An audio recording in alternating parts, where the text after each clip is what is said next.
PMIs in China, pretty dreadful, really. What's your take on that?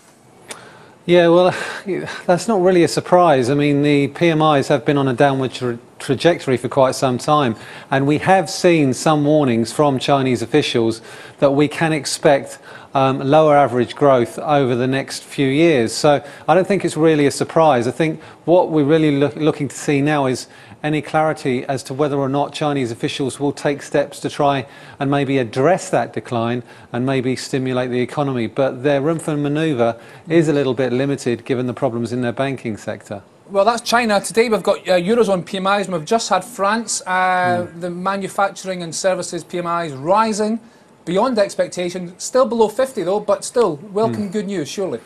Absolutely, yeah, they're going in the right direction. I mean, Moscovici went on French radio yesterday to announce that the French recession was over and that the French economy had returned to growth in Q2.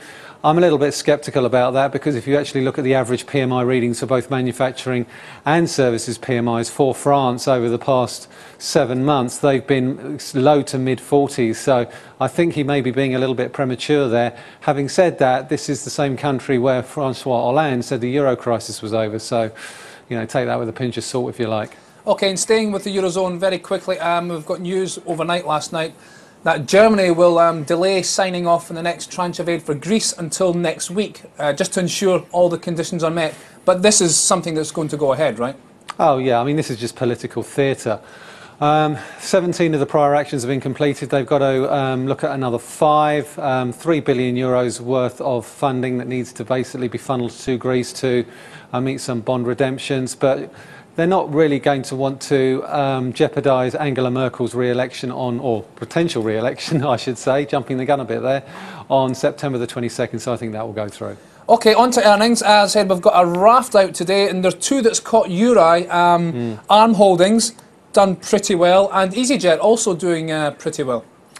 Yeah, Arm Holdings. I mean, we saw Apple's earnings last night and they actually surprised to the upside. Obviously, those expectations were managed downwards, but iPhone sales beat expectations, and Arm Holdings is feeling the benefits from that. Also, it's new technologies, smart TVs, remote thermostats and what have you. That's a real growing market for Arm. Revenue's up 36%. So, you know, we should see a fairly positive start there here.